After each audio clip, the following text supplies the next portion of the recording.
ములుగు జిల్లా కర్రెగుట్టలో భద్రతా దళాల కూంబింగ్ కొనసాగుతోంది. కర్రెగుట్టలను 12,000 మంది పోలీసు బలగాలు చుట్టుముట్టాయి. గుట్టల చుట్టూ 140 కిలోమీటర్ల పరిధిలో సాయుధ బలగాలు మోహరించాయి. గరిల్లా దళపతి హిడ్మాతో పాటు 1000 మంది మావోయిస్టులు ఉన్నారన్న నిఘా వర్గాల సమాచారంతో అడవులను జల్లెడపడుతున్నాయి. హెలికాప్టర్లు, డ్రోన్లతో పాటు రోప్ల సాయంతో కర్రెగుట్టకు చేరుకుంటున్నాయి. ఛత్తీస్గఢ్ నుంచి తెలంగాణ బోర్డర్ వైపు బలగాల మూవ్మెంట్ కొనసాగుతోంది. మావోయిస్ట్ దళాలు పారిపోకుండా కొత్తగూడెం, ములుగు వైపు కేంద్ర రాష్ట్ర బలగాలు మోహరించాయి. ములుగు జిల్లా కర్రెగుట్టలో భద్రతా దళాల కూంబింగ్ కొనసాగుతోంది. కర్రెగుట్టను 12,000 మంది పోలీసు బలగాలు చుట్టుముట్టాయి. గుట్టల చుట్టూ 140 కిలోమీటర్ల పరిధిలో సాయుధ బలగాలు మోహరించాయి. గెరిల్లా దళపతి హిడ్మాతో పాటు 1000 మంది మావోయిస్టులు ఉన్నారన్న నిఘా వర్గాల సమాచారంతో అడవులను జల్లెడపడుతున్నాయి. హెలికాప్టర్లు, డ్రోన్లతో పాటు రోప్ల సాయంతో కర్రెగుట్టను చేరుకుంటున్నాయి. ఛత్తీస్గఢ్ నుంచి తెలంగాణ బోర్డర్ వైపు బలగాల మూవ్మెంట్ కొనసాగుతోంది. మావోయిస్ట్ దళాలు పారిపోకుండా కొత్తగూడెం, ములుగు వైపు కేంద్ర రాష్ట్ర బలగాలు మోహరించాయి. రైట్, కర్రెగుట్టలోని టెన్షన్ వాతావరణంపై మరిన్ని వివరాలు కృష్ణమోహన్ అందిస్తారు. కృష్ణమోహన్, అక్కడ పరిస్థితి ఎలా ఉంది? మౌనిత, మొత్తం ఇటు ఛత్తీస్గఢ్ అటు తెలంగాణ బార్డర్లో ఉన్నటువంటి కర్రెగుట్ట బచావ్ ఆపరేషన్గా బలగాలన్నీ ముందుకు సాగుతున్నాయి. మొత్తం కర్రెగుట్టకు సంబంధించి ఇటు తెలంగాణ సైడ్ కావచ్చు, అదేవిధంగా ఛత్తీస్గఢ్ వైపు దాదాపు 140 కిలోమీటర్ల మేర పోలీస్ బలగాలంతా కూడా, భద్రతా దళాలంతా కూడా తమ ఆధీనంలోకి తీసుకునే ప్రయత్నం చేస్తున్నాయి. ఇప్పటికే ఆ ప్రాంతం అంతా కూడా భారీగా బలగాలన్నీ కూడా మోహరించాయి. కేంద్ర బలగాలే మొత్తంగా ఈ ఆపరేషన్ అంతా కూడా లీడ్ చేస్తున్నాయి.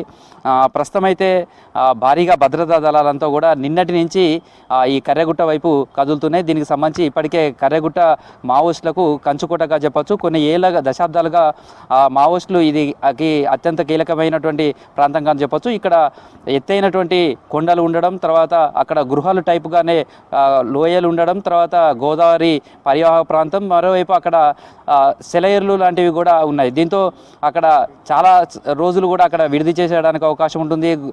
అక్కడ ఉన్నటువంటి పైనుంచి కింద ఏవైనా టార్గెట్గా వస్తే దాన్ని బేస్ చేసుకొని దాడి చేయడానికి కూడా రక్షణ ప్రాంతంగా ఉంటుంది. కాబట్టి చాలా ఏళ్ళుగా మావోయిస్టు కీలకమైనటువంటి నేతలంతా కూడా ఇక్కడనే షెల్టర్ తీసుకున్నారు. ప్రస్తుతం కూడా ఇక్కడ చాలామంది కీలకమైనటువంటి నేతలంతా కూడా ఈ కర్రెగుట్ట పైననే ఉన్నారు. దాదాపు 700 నుంచి 800 మంది మావోయిస్టుకు సంబంధించినటువంటి దళాలన్నీ కూడా ఈ కర్రెగుట్ట పైనే ఉన్నాయనేది పోలీసులకు అందించినటువంటి సమాచారం. ఇదంతా కూడా కేంద్ర బలగాలే ఈ ఆపరేషన్ అంతా కూడా కొనసాగిస్తున్నాయి. దీనికి మద్దతుగా ఇటు ఛత్తీస్గఢ్కి సంబంధించినటువంటి సాయుధ బలగాలు కావచ్చు, అదేవిధంగా ఇటు తెలంగాణకు సంబంధించినటువంటి సాయుధ బలగాలంతా కూడా ఈ ప్రాంతాల్లో మోహరించాయి. ప్రధానంగా కర్రెగుట్ట పరిసర ప్రాంతాలంతా కూడా పైకి వెళ్ళాలంటే కూడా మావోయిస్టులు కంచుకోటగా ఏర్పాటు చేసుకోవడం, ఈ కర్రెగుట్ట చుట్టూ పైకి రావాలంటే కూడా చాలా చోట డిటోనేటర్లు కావచ్చు లేదా మందుపాత్రలు పెట్టారు. అదేవిధంగా ప్రెషర్ బాంబులు అమర్చారు. రకరకాలైనటువంటి మందుపాత్రలు ఇక్కడ ఉండడం, అవి ఏమాత్రం టచ్ అయినా కానీ పేలి విధ్వంసం సృష్టించే అవకాశం ఉంటుంది. కాబట్టి వాటన్నింటినీ దాటుకుంటూ కేంద్ర బలగాలు కావచ్చు, సాయుధ బలగాలంతా కూడా పైకి వెళ్లాల్సి ఉంటుంది. దానికి సంబంధించినటువంటి ఆపరేషన్ అంతా కూడా కొనసాగుతుంది. దానికోసం డ్రోన్లను ఉపయోగిస్తున్నారు. కొద్దిసేపటి క్రితమే హెలికాప్టర్లను కూడా రంగంలో దించారు. కర్రెగుట్టకు సంబంధించినటువంటి ప్రాంతాన్ని అంతా కూడా డ్రోన్ల సహాయంతో కూడా విజువలైజేషన్ చేస్తున్నారు. ఏ ఏ ప్రాంతాలలో బయటికి అక్కడి నుంచి పైకి వెళ్ళడానికి అవకాశం ఉంటుంది అనే దానికి సంబంధించినటువంటి సమాచారాన్ని స్వీకరించుకోవడం, హెలికాప్టర్ల సాయంతో ఇప్పటికే ఛత్తీస్గఢ్కి సంబంధించినటువంటి బలగాలు కావచ్చు, అదే కోబ్రాకు సంబంధించినటువంటి దళాలకు సంబంధించినటువంటి ఉన్నతాధికారులు కావచ్చు, వాళ్ళంతా కూడా ఈ ఆపరేషన్ను నేరుగా పర్యవేక్షిస్తున్నారు. ఇప్పటికే కేంద్ర బలగాలకు సంబంధించినటువంటి ఉన్నతాధికారులు కూడా ఇటు వెంకటాపూర్ కావచ్చు, అటు ఛత్తీస్గఢ్ బీజాపూర్ బార్డర్లో ఉన్నటువంటి దగ్గర కూడా మకాం వేస్తున్నారు. అయితే వెంకటాపూర్ నుంచి 15 కిలోమీటర్లు లోపలికి వెళ్తే కర్రెగుట్ట ప్రాంతానికి వెళ్ళడానికి అవకాశం ఉంటుంది. అదేవిధంగా మన వైపు ఉన్నటువంటిది తక్కువగా కర్రెగుట్ట ఉంటుంది. ఇదంతా కూడా ఒక 35 నుంచి 40 కిలోమీటర్ల మేర తెలంగాణ వైపు ఉంటే మిగతాదంతా కూడా ఛత్తీస్గఢ్ వైపు ప్రాంతాలు ఉంటుంది.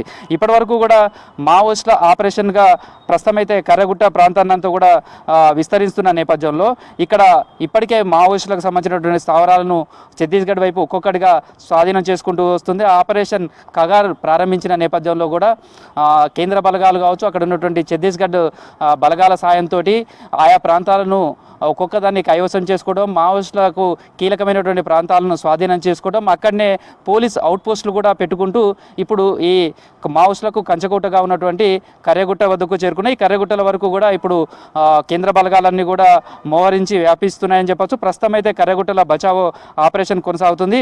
ఇక్కడ ఇప్పటికే ఛత్తీస్గఢ్ ప్రాంతాల్లో ఉన్నటువంటి అనేక కర్రెగుట్ట ప్రాంతాల్లో ఉన్నటువంటి 12 గ్రామాలు ఉంటాయి. ఆ 12 గ్రామాలను కూడా ఇప్పటికే ఖాళీ చేయించడం, అక్కడ పోలీస్ బేస్ క్యాంపులను ఏర్పాటు చేసుకుంటూ కూడా ఈ ఆపరేషన్ కొనసాగిస్తూ వస్తున్నాయి. ప్రస్తుతం అయితే కీలకమైనటువంటి దశకు ఈ ఆపరేషన్ చేరుకుంది అనేది కేంద్ర బలగాల నుంచి వస్తున్నటువంటి సమాచారం. దీంతో ఇటు వెంకటాపూర్ పరిసర ప్రాంతాలకు కూడా ఎవరిని రానివ్వడం లేదు, లోపలికి ఎవరిని కొత్త వారిని వెళ్ళనివ్వడం లేదు, స్థానికులను కూడా ఆయా ప్రాంతాలకు రానివ్వడం లేదు.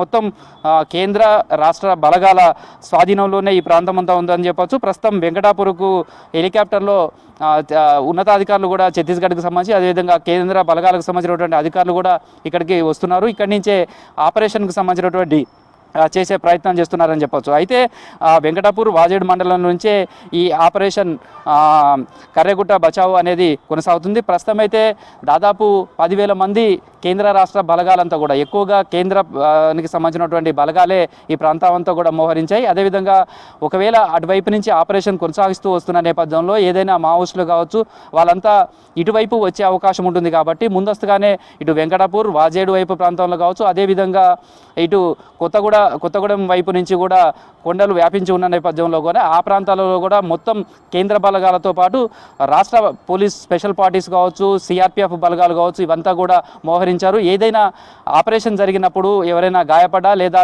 ఏదైనా విపత్కర పరిస్థితి వచ్చినా ఇమీడియట్లీ అక్కడ ఉన్నటువంటి భద్రతా బలగాలకు సహాయం అందించేందుకు కావాల్సిన టీమ్స్ను రెడీ చేశారు. కావాల్సిన ఫుడ్ కావచ్చు, తర్వాత మెడికల్ ఫెసిలిటీస్కి సంబంధించినటువంటి అంబులెన్సులు కావచ్చు, డాక్టర్స్, వైద్య సిబ్బంది, ఇట్లా రకరకాల ఆపరేషన్స్లో భాగంగా వీళ్ళందరినీ కూడా ఈ గుట్ట చుట్టూ కూడా వీళ్ళంతా కూడా అందుబాటులో ఉంచారు. వాటర్ ట్యాంకులను కూడా అక్కడికి తీసుకువెళ్ళి ఉంచారు.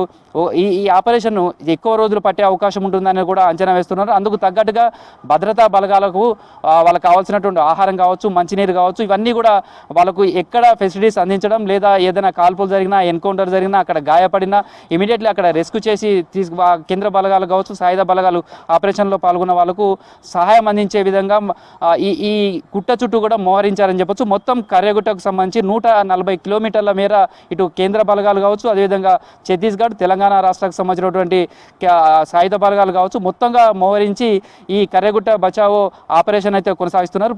ప్రస్తుతం కర్రెగుట్టు చుట్టూ జరుగుతున్నటువంటి యుద్ధ వాతావరణ నేపథ్యంలో భారీ ఎన్కౌంటరే జరిగే అవకాశం ఉందనే ఒక ప్రచారం కూడా జరుగుతుంది. ఎందుకంటే ఇప్పటికే దాదాపు 7 నుంచి 8 వేల పైగా కేంద్ర బలగాలు కావచ్చు, అదేవిధంగా మరో 2,000 వరకు 2 రాష్ట్రాలకు సంబంధించిన బలగాలు కావచ్చు, మొత్తం ఒక 10,000 మంది సాయుధ బలగాలంతా కూడా ఈ ఆపరేషన్లో పాల్గొంటున్నారు. ప్రస్తుతం అయితే హిడ్మాతో పాటు కీలకమైనటువంటి నేతలుగా మావోయిస్టులకు ఉన్నటువంటి హిడ్మాతో పాటు చాలామంది మావోయిస్టు కీలక నేతలంతా కూడా ఈ కర్రెగుట్టలపైనే ఉన్నారు. ఎందుకంటే ఇది వాళ్ళకు సేఫెస్ట్ జోన్గా భావిస్తున్నారు కాబట్టి పైనుంచి కిందకు చూసినప్పుడు ఎవరైనా టార్గెట్గా వస్తే కూడా దాడులు చేయడానికి అవకాశం ఉంటుంది. సేమ్ టైంలో అత్యంత కీలకమైనటువంటి మావోయిస్ట్ నేతలంతా కూడా ఈ గుట్టపైనే మకాం వేశారన్నారని చెప్తున్నారు. సహజంగా కూడా ఇలాంటి కీలకమైన నేతలు కనుక ఉన్నటువంటి ప్రాంతాలలో మావోయిస్టులకు సంబంధించి 3 నుంచి 5 అంచెల భద్రతతోటి బలగాలు వాళ్ళ మావోయిస్టులకు సంబంధించినటువంటి క్యాడర్ అంతా కూడా ఉంటుంది కాబట్టి వాటితో పాటు ఈ కర్రెగుట్ట చుట్టూ మొత్తం కూడా బాంబులు అమర్చి రక్షణ కూడా ఉంచుతారు. కాబట్టి వీటన్నిటిని దాటుకుంటూ కూడా కేంద్ర బలగాలన్నీ లేదా సాయుధ బలగాలంతా కూడా బయటికి వెళ్ళి పైకి వెళ్ళి ఈ ఆపరేషన్ అంతా కూడా పూర్తి చేయాలి. ఆపరేషన్ కగారులో భాగంగా మావోయిస్టులకు సంబంధించిన పూర్తిగా నిర్మూలించడం లేదా చేయాలనేది కేంద్ర ప్రభుత్వం టార్గెట్గా పెట్టుకుంది. కాబట్టి అక్కడ ఉన్నటువంటి మావోయిస్టులు లొంగిపోవడమా లేదా వాళ్ళను హతం చేయడమా, ఈ రెండే అన్నట్టుగానే టార్గెట్గా ఈ బలగాలన్నీ కూడా ముందుకు సాగుతున్నటువంటి పరిస్థితి. ప్రస్తుతం అయితే తెలంగాణ సరిహద్దులో ఉన్నటువంటి ఈ వెంకటాపూర్ కావచ్చు, వాజేడు, అదేవిధంగా అటువైపు ఉన్నటువంటి కొత్తగూడెం వైపు ఉన్నటువంటి ప్రాంతం కావచ్చు, ఇదంతా కూడా ఒక యుద్ధ వాతావరణం అయితే ప్రస్తుతం కనిపిస్తుందని చెప్పొచ్చు. మొత్తంగా కేంద్ర బలగాల ఆధీనంలోనే ఈ ప్రాంతాలంతా కూడా కూడా ఉన్నట్లుగా మనం చెప్పుకోవచ్చు. వాటికి సహాయ సహకారాలు అందించే విధంగా కూడా రాష్ట్ర ప్రభుత్వానికి సంబంధించి కావచ్చు, ఇటు ములుగు జిల్లాకు సంబంధించినటువంటి బలగాలు కావచ్చు, అటు భద్రాద్రి కొత్తగూడెంకు సంబంధించినటువంటి సాయుధ బలగాలు కావచ్చు, ఆ ప్రాంతాలంతా కూడా మోహరించాయి. ఎప్పుడు ఏం జరుగుతుంది అనేది మాత్రం ఆందోళన ఉత్కంఠత అయితే కనిపిస్తుంది. కర్రెగుట్ట బచావ్ ఆపరేషన్ ఎటువైపు వెళ్తుంది, ఏం జరగబోతుంది అనేది మాత్రం అందరిలో ఆసక్తిగా ఉంది. ప్రస్తుతం అయితే కేంద్ర బలగాల ఆధీనంలోనే ఈ ప్రాంతాలంతా కూడా ముందుకు సాగుతున్నాయి. మందు పాత్రలు, తర్వాత అక్కడ డిటోనేటర్లు కావచ్చు, లేదా ఎల్ఈడి బాంబులు కావచ్చు, ప్రెషర్ బాంబులు కావచ్చు, ఇవన్నీ కూడా ఏర్పాటు చేశారు. కాబట్టి వాటన్నిటిని తట్టుకొని ముందుకు వెళ్లే విధంగా కూడా ఈ ఆపరేషన్ను ముందుకు తీసుకువెళ్తున్నారని చెప్పుకోవచ్చు. ఇది ప్రస్తుతం కర్రెగుట్టల దగ్గర ఉన్నటువంటి తాజా పరిస్థితి.